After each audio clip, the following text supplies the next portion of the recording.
mulheres podem ser pastoras ou não. Por mais que existam muitas obras acadêmicas sobre o assunto, um livrinho que eu queria indicar pra vocês é um livro do Douglas Wilson, Por que o Ministro Deve Ser Homem. O vídeo de hoje basicamente vai dialogar muito com o que é dito nesse material, o melhor material de entrada sobre o assunto. Então se você nunca leu sobre isso, livrinho aqui da Monergismo, não tô ganhando nada por isso, certo? Não é publi, nem nada do tipo, ninguém me pagou por isso. O livro só é bom, se você quer saber sobre o assunto, vai no livro do Douglas Wilson. Pra gente falar desse assunto, então vamos começar do começo. Vamos começar no Antigo Testamento. No Antigo Testamento, o sacerdote era sempre homem. Isso não é interpretação, isso é um fato, é o que está escrito. O sacerdote sempre era um homem. Isso ele deriva de algo anterior, que é a ideia de que os patriarcas de Israel todos eram homens. Abraão, Isaac e Jacó são figuras masculinas. Jacó, que também foi batizado de Israel, por sua vez teve 12 filhos. Esses 12 filhos são cada um uma tribo do povo de Israel. Esses 12 filhos eram também homens. Do primeiro ao último sacerdote de Israel, homens. Quando Jesus, no Novo Testamento, então, escolheu os seus 12 apóstolos, que seriam o fundamento doutrinário da igreja, Jesus, que era um homem, escolheu também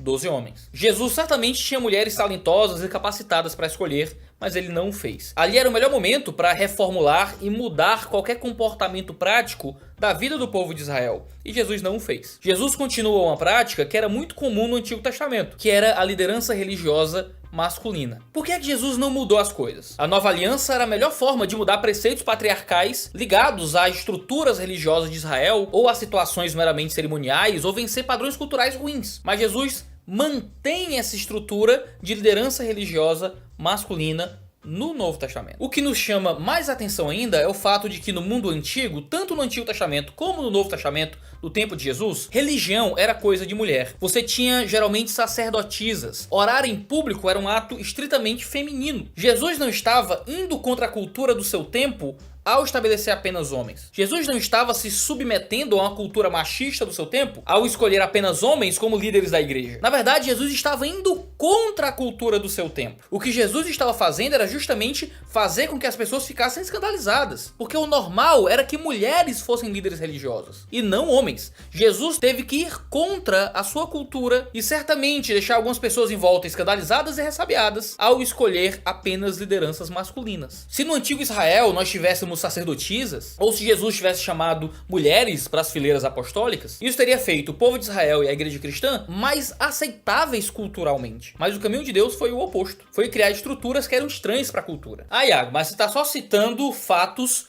e acontecimentos. Jesus ter escolhido 12 homens, ele mesmo ser homem, o antigo Israel só ter sacerdotes homens, é uma descrição de um fato. Não significa que é normativo. É histórico, mas não é uma ordem de Deus à igreja. Tá bom, vamos devagar, porque a escritura claramente ensina uma liderança masculina sobre as igrejas. O texto que fala sobre isso de forma mais clara é 1 Timóteo, capítulo 2. A mulher aprenda em silêncio, com toda a submissão.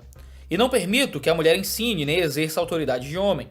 Esteja, porém, em silêncio, porque primeiro foi formado Adão, depois Eva. E Adão não foi iludido, mas a mulher, sendo enganada, caiu em transgressão. Todavia, será preservada através de sua missão de mãe, se ela permanecer em fé e amor e santificação com bom senso. Esse texto traz uma proibição de Paulo. Eu não permito que a mulher ensine e exerça a autoridade de homem. Alguns vão dizer que aqui são dois mandamentos diferentes. A mulher não pode ensinar e nem pode exercer autoridade sobre o homem. O que não é uma boa leitura, porque em outros textos da escritura, as mulheres ensinam outras mulheres. As mulheres ensinam seus filhos. Como é que ela nunca poderia ensinar de forma alguma? Não permito que a mulher ensine e exerça autoridade sobre o homem. Pode também significar, também uma tradução possível, que ela não pode ensinar de modo a exercer autoridade sobre os homens. Parece ser uma tradução que condiz mais com o resto da escritura. A proibição então seria que as mulheres ensinassem de forma a exercer autoridade sobre os homens da igreja. Que tipo de ensino autoritativo é esse? Quando a gente lê o versículo seguinte do que a gente leu até aqui, capítulo 3, versículo 1 de 1 Timóteo, Paulo começa a falar sobre pastores, sobre bispos, a respeito de pessoas que estão sobre a igreja, cuidando dela. A ideia aqui é que exercer ensino autoritativo sobre os homens está relacionado a ser um pastor sobre os homens. No caso, ser pastora ou ser bispa. Não só isso, Paulo não diz proíbe que sejam pastoras, mas ele proíbe que se exerça funções pastorais. Paulo poderia simplesmente ter dito que era proibido que as mulheres fossem pastoras, mas ele diz algo mais claro. Ele diz que elas não podem ensinar em exercício de autoridade, ou seja, eles não podem trazer um ensino pastoral sobre a comunidade, ela não pode participar de uma função que seja típica daquilo que os pastores devem fazer. Quando o texto diz para a mulher aprender em silêncio, ele não está proibindo a mulher de falar, mas o termo silêncio é usado por Paulo costumeiramente na sua teologia do culto para falar a respeito de uma expressão pública de ensino. Não é que a mulher recebe uma mordaça quando entra no prédio da igreja, mas é que a mulher não fala publicamente. Em 1 Coríntios 14, ele diz algo parecido. Ele diz que aquele que vai falar em línguas estranhas, em uma língua que não é conhecida pela igreja, sem ninguém que possa interpretar aquilo, deve ficar em silêncio, falando consigo mesmo e com Deus. Ou seja, para Paulo, estar em silêncio no culto é falar sozinho, é não falar para todo mundo ouvir. A mulher estar em silêncio na igreja significa que ela não está exercendo um ensino público na igreja. Por que a mulher não poderia então assumir uma função pastoral? Por causa da doutrina da queda. Paulo não vai dizer que é por causa de algum escândalo que ofenderia os irmãos da comunidade judaica. Paulo vai dizer que é por causa de Adão e Eva.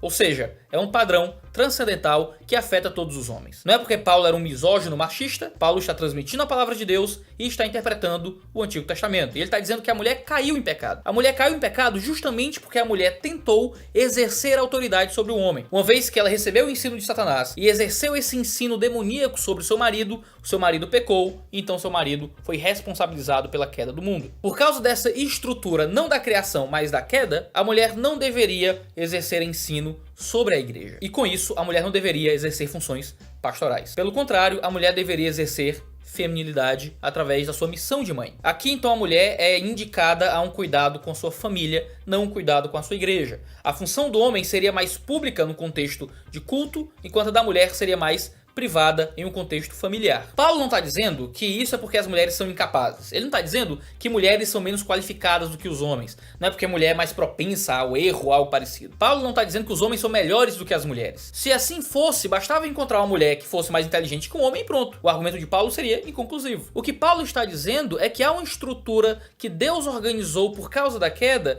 que faz com que homens e mulheres tenham papéis distintos. E isso, em parte, também se deve à própria criação do homem e da mulher, onde a biologia de ambos é distinta e os papéis que Deus entregou a cada um são distintos. Nós chamamos isso na teologia de complementarismo. Homens e mulheres têm o mesmo valor, capacidades similares, mas papéis diferentes e complementares, igualmente dignos, mas definidos por Deus para o bem da igreja, da família e da sociedade. O homem teria o papel de liderar a igreja, a mulher teria outros papéis e um deles o cuidado com sua família. Ah, mas Paulo escreveu isso há 2000 anos atrás. É um texto muito antigo, isso não deveria ser aplicado hoje. Tudo bem, mas Paulo está usando como argumento no seu tempo um texto que também é muito antigo, que teria sido escrito pelo menos 4.000 anos antes. Ou seja, o texto que Paulo usa como exemplo para o caso dele tem o dobro do tempo do texto que a gente está usando agora em Paulo para falar o nosso tempo. O problema não é a distância temporal. A questão é se o texto transmite uma verdade relevante para a nossa vida. Nós não podemos usar a antiguidade do que Paulo está dizendo para argumentar que isso não é válido para a nossa vida. Nós deveríamos então abandonar a Bíblia. Deus amou o mundo de tal maneira, foi escrito há 2000 anos, não deveria fazer sentido para nós. A questão não é se o texto é antigo. A questão é, o que está sendo dito é culturalmente condicionado ou é uma verdade transcendental para todos nós? E nós deveríamos fazer o mesmo no caso. Paulo não está falando de algo que era só para aquele povo. Paulo está falando de algo que, aplicado no nosso tempo, tem exatamente o mesmo significado. O segundo texto é 1 Coríntios capítulo 14. Onde nós lemos o seguinte: Deus não é de confusão e sim de paz. Como em todas as igrejas dos santos, conservem-se as mulheres caladas na igreja, porque não lhes é permitido falar, mas estejam submissas como também a lei o determina. Se, porém, querem aprender alguma coisa, interroguem em casa a seu próprio marido, porque para a mulher é vergonhoso falar na igreja. Ah, Paulo está proibindo as mulheres de falar na igreja? De simplesmente ter sua voz alta? De forma nenhuma. Em 1 Coríntios 11, versos 4 e 5, a gente vê que existiam profetisas na igreja. E a gente vê em 1 Coríntios 11 ainda que as mulheres poderiam orar em público ao usar o véu. Isso significa que um absoluto silêncio não era o caso que Paulo estava defendendo aqui. O silêncio aqui é o mesmo silêncio de 1 Timóteo. É o não exercício público de ensino autoritativo. Mulheres falavam na igreja, mulheres profetizavam na igreja, mulheres oravam na igreja, mas mulheres não exerciam ensino público com autoridade sobre os homens na igreja. É possível que o 1 Coríntios 14 estivesse falando sobre o juízo autoritativo das profecias. As pessoas profetizavam na igreja, aparentemente aquelas profecias do Novo Testamento não tinham peso e autoridade sobre a comunidade. Quem defende uma posição parecida é o Wayne Grudem no livro O Dom de Profecia e o D.A. Carson no livro A Manifestação do Espírito, de que a profecia na igreja primitiva não era uma voz autoritativa como era no Antigo Testamento, mas que havia um juízo sobre as profecias que só cabia aos homens. As mulheres poderiam profetizar, as mulheres não poderiam julgar as profecias diante da comunidade e dar aval ou a negativa àquilo que estava sendo dito. Por isso que as mulheres deveriam questionar os maridos em casa e não exercer autoridade sobre a igreja. E isso é uma coisa muito legal porque existiam muitas profetisas mulheres. Miriam foi uma profetisa em Êxodo, Débora foi uma profetisa no livro de Juízes, Hulda era uma profetisa em 2 Reis e 2 Crônicas, a esposa de Isaías em Isaías 8 era também profetisa. Ana é identificada como uma profetisa no livro de Lucas. Filipe, o evangelista, tinha 4 filhas virgens que também eram profetisas. Atos 2 interpreta Joel 2 dizendo que as nossas filhas iriam profetizar, assim como as nossas servas. Isabel não foi tratada como profetisa, mas trouxe palavras proféticas também. Mulheres traziam instrução para a igreja. Mulheres poderiam falar à igreja de alguma forma. Mulheres eram ouvidas pela igreja. Deus usava as mulheres para falar ao seu povo, mas elas não podiam falar com o exercício pastoral de autoridade sobre a igreja. Elas podiam ser profetisas, não podiam ser pastoras. Tanto que em 1 Timóteo diz que os presbíteros devem ser maridos de uma mulher.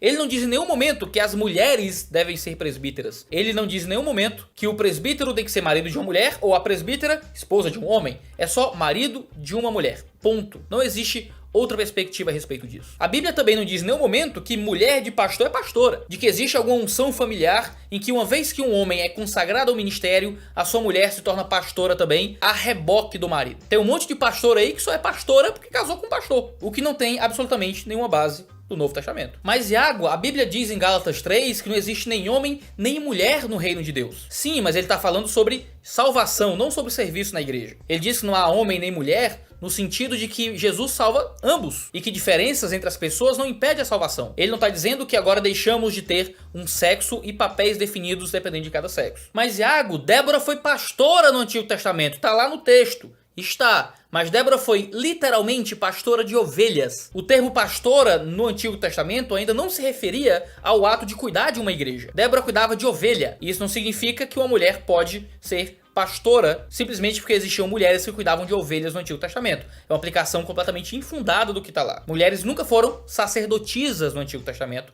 que é o mais próximo de um pastor que a gente tem na linguagem da Antiga Aliança. Mas Iago, Débora também era juíza, sim. No Antigo Testamento a gente tinha uma juíza, mas essa juíza era uma líder civil. Não existe nenhum problema que mulheres sejam lideranças civis. Termos mulheres na política, termos mulheres exercendo autoridade como líderes de empresas, CEO ou qualquer coisa assim, não é problema nenhum. Mulheres podem ser líderes civis. Não existe nada na escritura que condene ou que impeça que a mulher exerça autoridade pública. Ela não pode fazê-lo no contexto eclesiástico. São duas coisas completamente distintas. Servir na igreja dos mais variados ministérios. Mulheres podem ser missionárias e ser até pessoas altamente benquistas no meio de ambientes missionários. Você pensa em Febe, você pensa em Júnia, você pensa nos nomes que aparecem nas cartas de Paulo de mulheres que eram muito úteis na propagação do evangelho, de mulheres que eram muito relevantes em levar o nome de Cristo para outras pessoas, mulheres que manifestavam o poder de Deus para o mundo, servindo àqueles que nunca ouviram falar do evangelho. Mulheres também podem ser úteis ao serviço da igreja ensinando outras mulheres. Paulo escreve a Tito dizendo que as mulheres mais velhas devem exercer ensino sobre as mulheres mais jovens e ajudá-los a serem boas esposas, a serem relevantes no serviço do mundo à nossa volta. Existe muita possibilidade de atuação para as mulheres. A gente acha que não, porque a gente acha que só existe pastorado na igreja. Mas o pastor é só uma das peças da igreja. Existe toda uma teia de atuações possíveis para o serviço da comunidade. Ah, Iago, mas isso é machismo. Não é não, é Deus, é a escritura falando. Você pode discordar da interpretação e mostrar como esses versos significam outra coisa. Mas você não pode me acusar de machista, porque é acusar Deus de machista, caso minha leitura seja correta. Você é pastora? Minha indicação para você é que você renuncie a esse ministério. Você está assumindo um papel que não é seu. Seu sonho era ser pastora? É melhor você mudar aí os seus sonhos e tentar servir a Deus de alguma outra forma. O que é que você acha disso tudo? Deixe seus comentários aí embaixo pra gente continuar essa conversa. Para além disso aqui, não use esse vídeo pra dar na cabeça de pastora que você conhece ou de pessoas que acreditam em pastorado feminino. Sempre transmita o evangelho com graça e com tranquilidade. Não use esse vídeo pra arrumar briga ou confusão com ninguém. Use como meio de instrução de serviço amoroso. Muito obrigado por nos acompanhar até aqui. Valeu, negada! E tchau, tchau. Até o próximo vídeo do Dois Dedos de Teologia.